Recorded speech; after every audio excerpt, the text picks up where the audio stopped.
Our first question is, um, were you just on that live call, and what questions do you have? I want to keep whilst I'm putting stuff out on those other platforms. I do want to keep this group as um, as a separate group because I feel that I owe that to you. All right, so yes, I will be working out how to put chat onto that platform. But yes, I do like that platform because I like sharing my screen to give you more visual stuff. But I always think it's going to be coming back to this to have our own chat. And on this chat, I will be looking to invite people to come and join me. But those that were on that, I did an analysis for a person that was asking me about pulling over a straight front leg and his front leg was kind of pulling him away a little bit. So I literally just went through my process of looking at somebody um, that anybody can use the same process. It's not the right process, but it's my process, and I kind of have used it for a long time. Um, was there anything that those that were on that live call previously, had any questions about? We'll start there. Yes, Mohammed. So you're the bowler.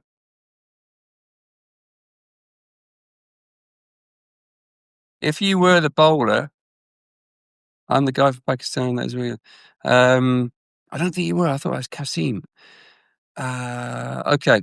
Any questions from what I went through on that analysis?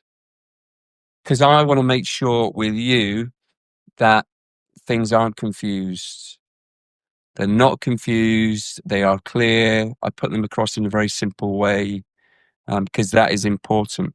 There is a lot of information out there at the moment, and I have fallen into the trap many times of just digesting all sorts of information and becoming confused.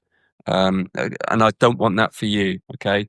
So my job for you is to solve your problems, to help solve your problems.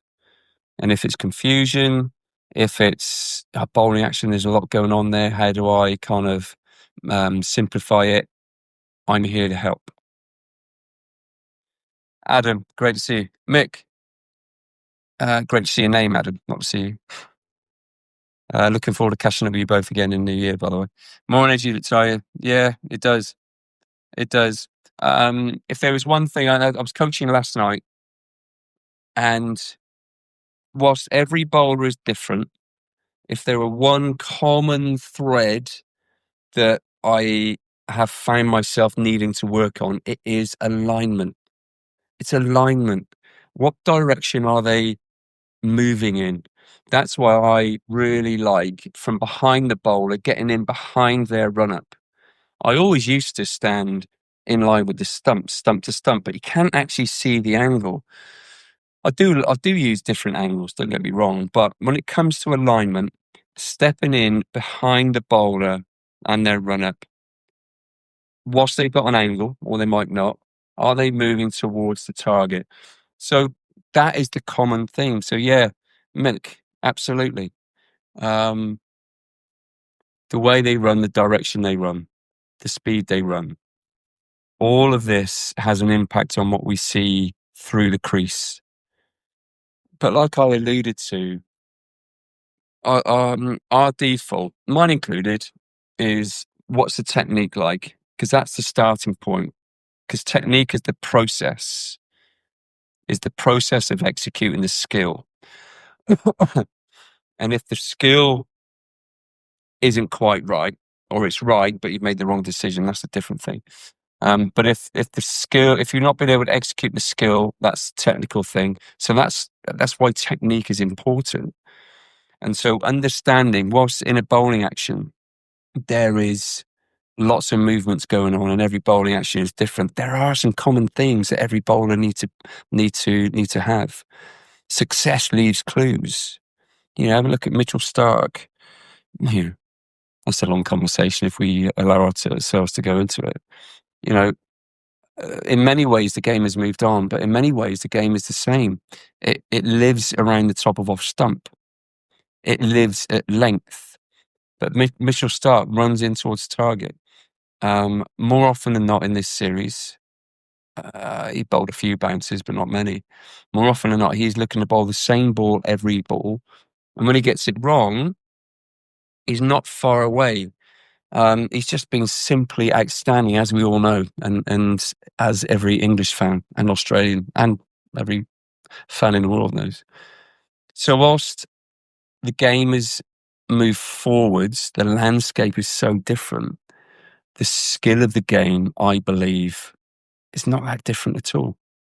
So alignment, success leaves clues. I tend not to use a lot of technical chat now with players. I think coaches need to understand technique. Players just need to understand what's the one thing they need to do now to kind of bring everything together. I just need to plug my laptop in. What's the one thing that they need to do to bring their technique together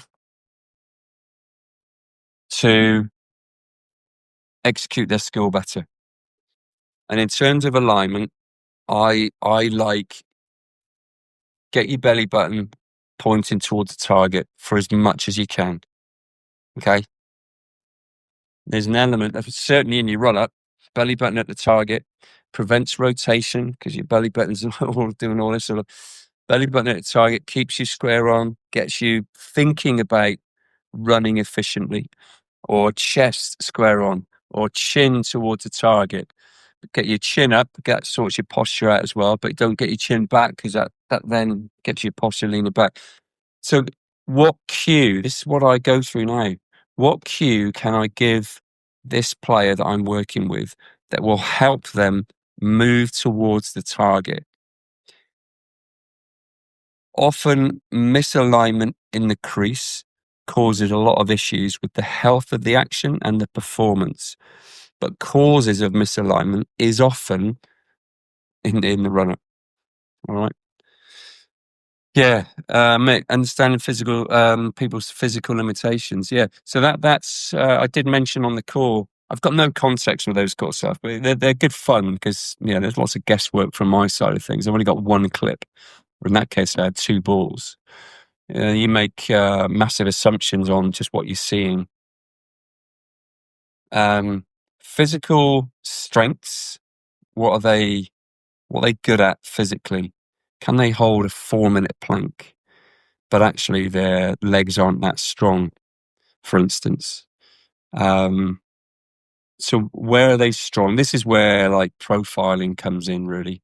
I mean, if you haven't got access to profiling is where an S&C coach, a physio, a coach like myself would literally spend a bit of time. What can you do? What can't you do? In order to perform that skill, what elements need to be in place for you to execute that skill? And knowing where you are on your profile, are there any gaps that need filling? If that makes sense. What's your starting point? What's your end point? What do you want to achieve? Let's work out what needs to be in place for you to achieve that. Where are the gaps? Let's fill those gaps. Let's plug those gaps in. That could be the gym, could be nutrition, could be recovery, could be hydration, could be bowling drills, technique. It could be anything. But we all look at technique for obvious reasons, me included. But technique is impacted on by a number of things. Mick, thanks for that. Late coming Stu, been coaching. Who have you been coaching, Tyrone? Let me just have a little look back through. Jaden Levitt is in the house, everyone. Jaden, legendary club cricketer here in the Midlands.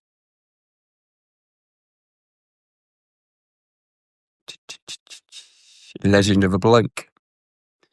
Mohammed, didn't you just send me a video? Yeah, Adam, I agree. That would be a question. First bowler needs to work on strength. Any bowler that cannot stay upright, that their legs cannot keep them upright.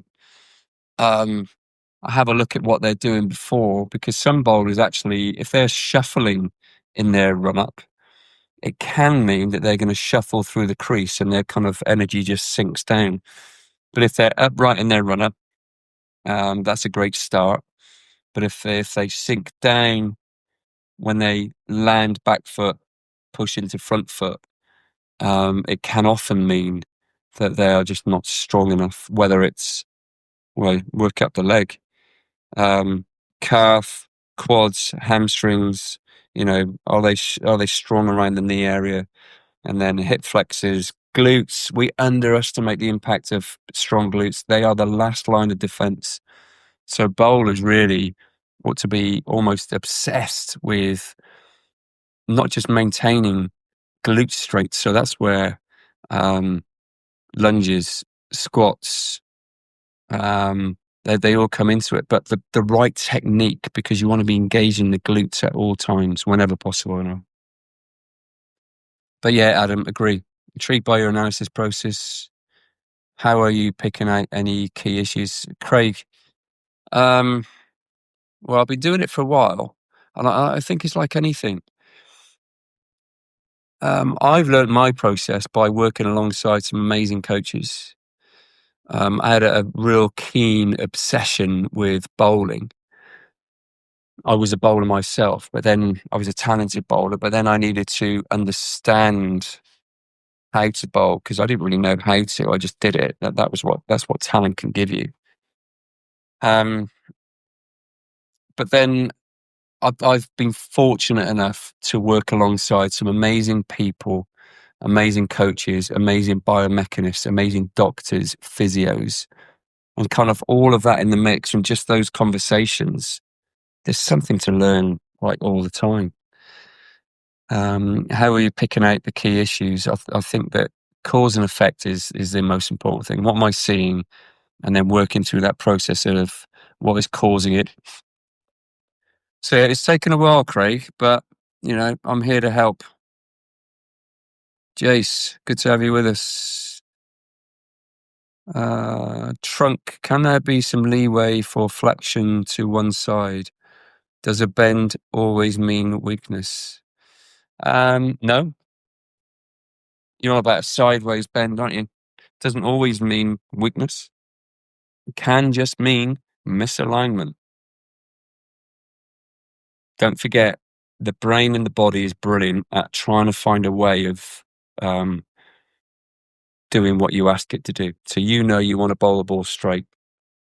I want to bowl the ball to you, but if I'm running in that direction, my brain will find a way of getting the ball back in there. So doesn't always mean strength, absolutely not. But it is a question. If somebody is falling away, I would definitely have that as an option, as a possible cause, for sure. Nihal, does that answer your question? Jimmy. I want to bowl close to stumps. Do I start straight, behind, or a slight angle? Depends what your action is like, mate. You normally find you want to bowl close to the stumps.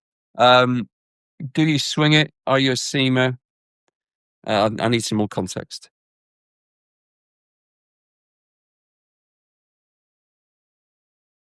My question. Oh, okay.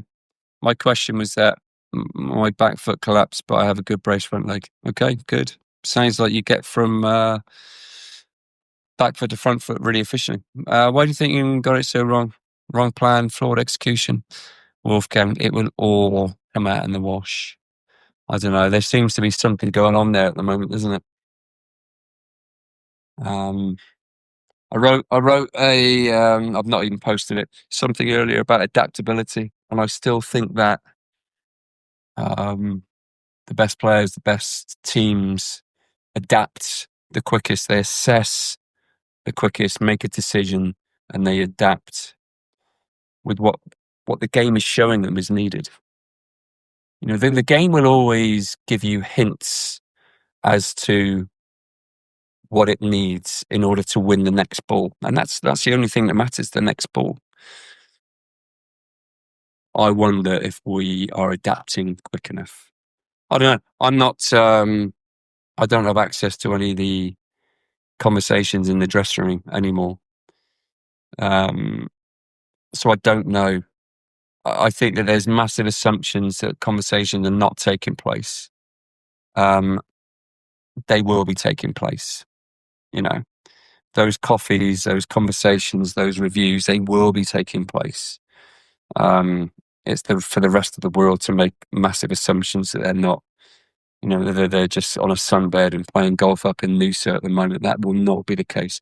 But Ben Stokes, he was hurting, wasn't he? That was an interesting interview, and quite rightly. So adaptability, wrong plan. It might be in the right. It might be in the right plan, but again, if you go short ball plan, you've got to know how long are we going to stick with it for, and how long is long enough. I don't know. But you kind of get a bit of a sense, and again, the game will tell you stuff. If nothing is happening, you're bowling short with quick bowlers. Are you making batters feel uncomfortable? If you're not, it might be time to reassess. What else have we got here? We've got another couple of minutes. Oh, nice. Under 14s, brilliant. Tyrone, have you been on my previous calls talking about bowling with age group cricketers?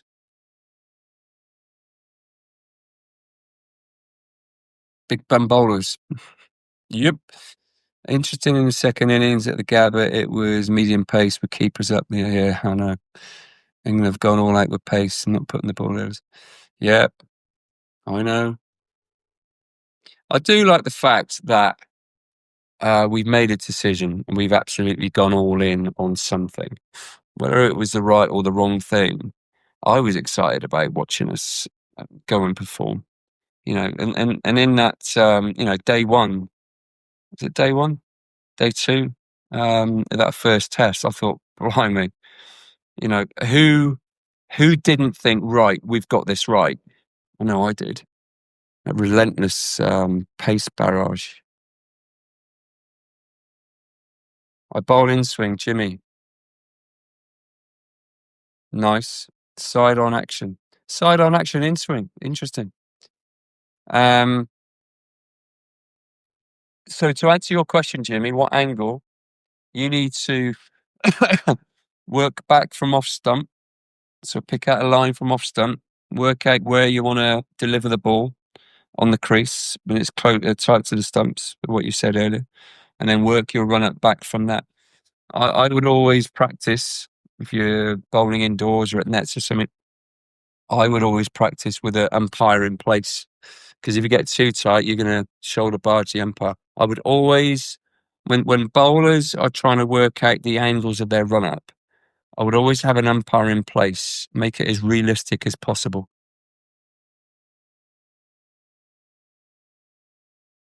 Mohammed, I just want to send you my bowling action so I can learn more. You have to join the queue, mate. I'm sorry. How do you balance replicating a bowler's technical work when bowling at full effort with factors like momentum changing? Who's this Matt? Certain aspects of their action, like the jump, compared to when they're off a short run. Okay. So when, because it is different, right? So if a bowler is working on something technical, like most bowlers here in the UK would be, because it's winter. I like lowering the intensity. I know it's not for everybody, but I like lowering the intensity because I think, or I believe that finding ways, drills that allow the bowlers to feel the different positions you're trying to work them into is really important. They have to feel it and they also have to see it. So I work a lot with capturing video. Then, Matt, it's really important to get them up, work them up, increase that intensity until you start seeing those desired positions start breaking down, because there'll be an intensity point with every bowler where their brain and their body start saying, right, I remember what he's or he or she is trying to do here, and you'll go back to what you've always done. Okay. Now, the key is, and I think you can either do that with naked eye. I like to do it with a speed gun. What is the point where an action starts breaking down and they end up doing what they've always done? That's too high in intensity, and you just drop it. You drop the intensity, so you're then working bowlers at as high intensity as possible, but where they are still in control and they are getting into those positions and tweaking their technique with what you are working on. Okay, and that's where you stay. That's where you live, and you might create some different drills, but that staying at that intensity, and then every 2 or 3 weeks you test it.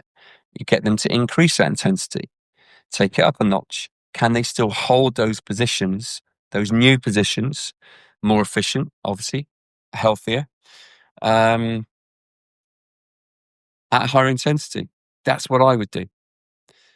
The other thing that I would do here in the UK is I think it's really important that whilst at training, most times indoors or off a shorter run, I would always end the session by getting them to bowl 12 balls off their long run. Simply put the stumps halfway down the net, put a target.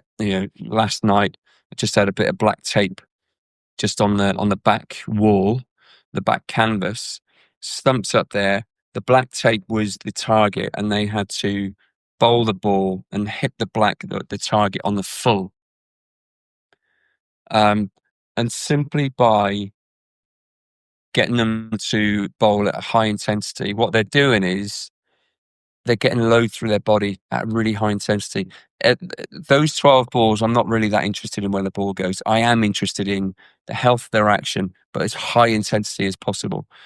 What you're doing there, you are reintroducing similar forces into their muscles, their ligaments, and their joints. Because if we just keep bowlers operating at a low intensity the whole winter, they become really good at that intensity, which is why at every session I would just get 12 balls out of every seam bowler, increase that intensity, because then you're kind of shocking the body. I think on next week's call, we're going to talk about